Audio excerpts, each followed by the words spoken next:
And then, is the defense ready for the court to proceed? Yes. All right. Well, this was a long trial. And I counted the voir dire days because obviously we were here working. We didn't pick the jury. It took a while. I think it took us up to Wednesday to get a jury. So I have 19 days. I don't have 3 weeks. I have almost 4 weeks. The next comment I want to make, I'm not going to hold it against the defendant that he had his jury trial. Obviously, I cannot consider that. There was a lot of legal issues. Even a defendant in his own statement talked about 3 judges, 2 trials, appeals in the state and the federal courts. This case did take a long time, and as mentioned by the attorneys on both sides, 25 years later, we're finally coming to a resolution, and that's for both families. That's a long time. Sometimes the justice system works slow, but I think eventually it comes to the right decision. Then I have to obviously look at the sentencing factors that were mentioned by the attorneys. Gravity of the offense, the seriousness of the charge. Obviously, everybody agrees it's a serious charge. It's first-degree intentional homicide. There's no higher felony in the state of Wisconsin.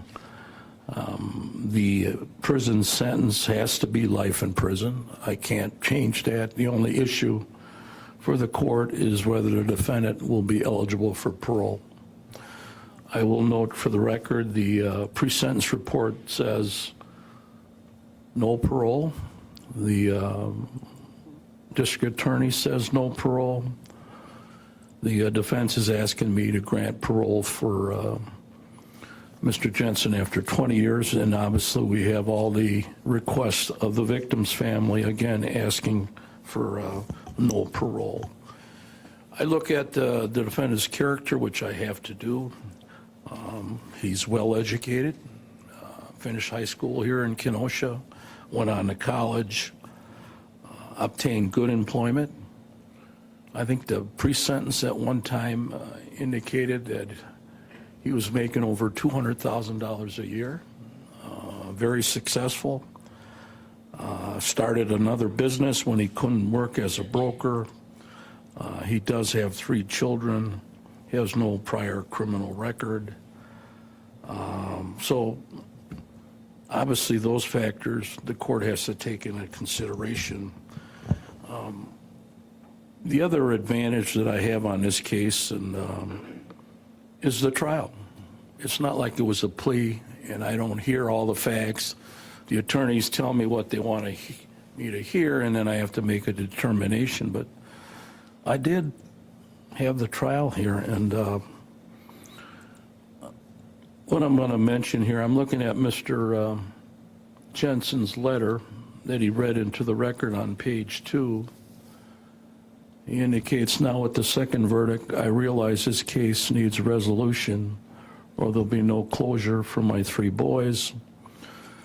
He goes on to say, I can work to understand and find acceptance with the verdict.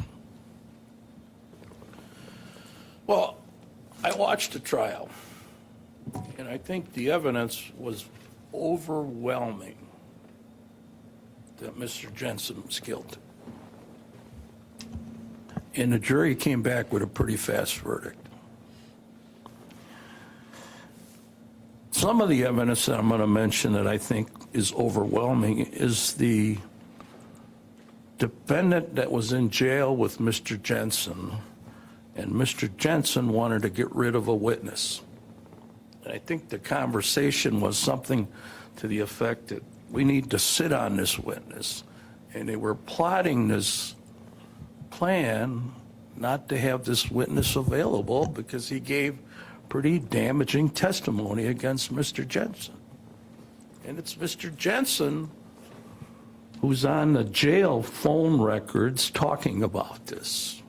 We got to get rid of this witness. Now, why would he do that? We got all the email conversations and the text messages and all the phone conversations that were recorded, talking about poisoning, research, years of records. And I know we were amazed how the computers in those days were so primitive, but all the evidence was there. Mr. Jensen plotting this murder. And then the interview with Pleasant Prairie Police Department, where he was untruthful. He denied having an affair with Kelly. It was on the video that we saw. And then all the computer searches, poison, antifreeze.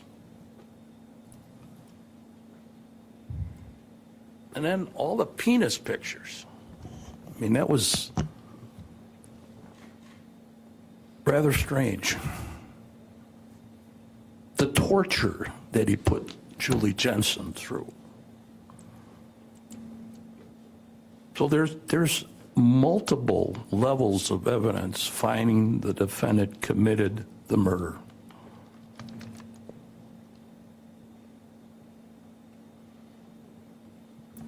And then I read all the letters, and the issue for parole is, well, I want to be there for my boys, I want to help them, and I want to help my family. Well, that's a good thing.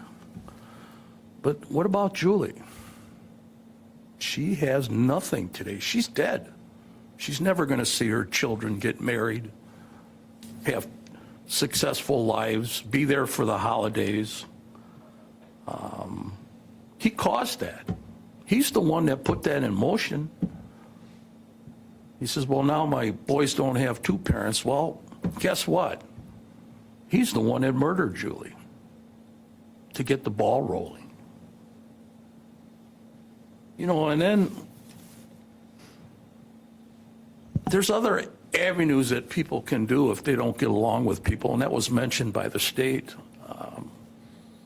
We're all human beings. Sometimes we just don't get along in a marriage and things don't work out, and other people do things that make us mad, and some people stay married and they're unhappy for the rest of their lives, or they work it out. And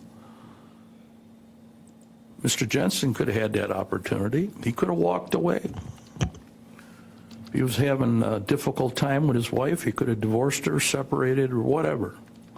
But he chose not to do that. What he chose to do is to torture her for a long time. You know, this antifreeze, the theory that somebody would drink that to commit suicide,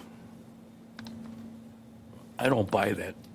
That's not a way people commit suicide. It's torture. He was jealous. He was vengeful. He manipulated people. He was a control person over Julie, committed a cruel act. And it happened for a long period of time. As mentioned by the state, it wasn't like somebody made a decision to shoot somebody within 10 seconds or whatever, and it's over, and it's a young person. He's a grown adult, married, and he tortured his wife for a long period of time, for years. You know, we go to funerals, and sometimes you wonder, what do I say to the family at a funeral? Well, sometimes we say, well, at least it was a quick death. The person didn't wake up or had a heart attack and they died right away. At least they didn't suffer. Or if they had a major medical issue and they suffered, sometimes we say, well, at least the suffering's over and they're in a better position right now. Well, in this case, there's no doubt in my mind that Julie Jensen suffered for a long time.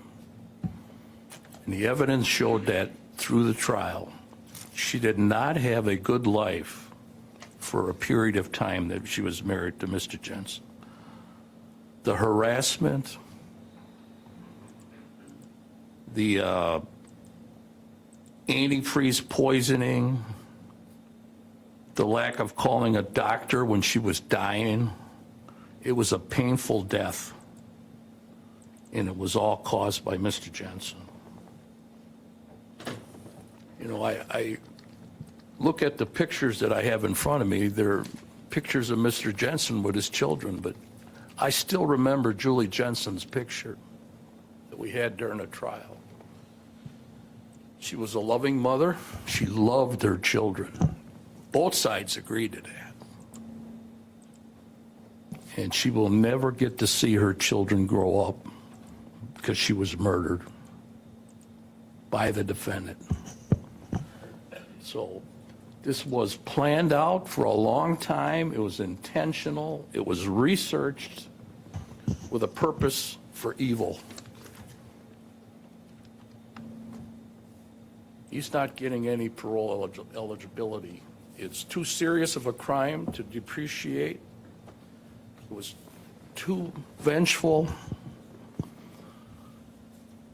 I have to consider the need to protect the public from any further criminal activity based on all the factors I just put into the record. No parole, life imprisonment. That is the judgment of the court. He can do the rights of appeal in the back. I already did it. Thank you, Judge.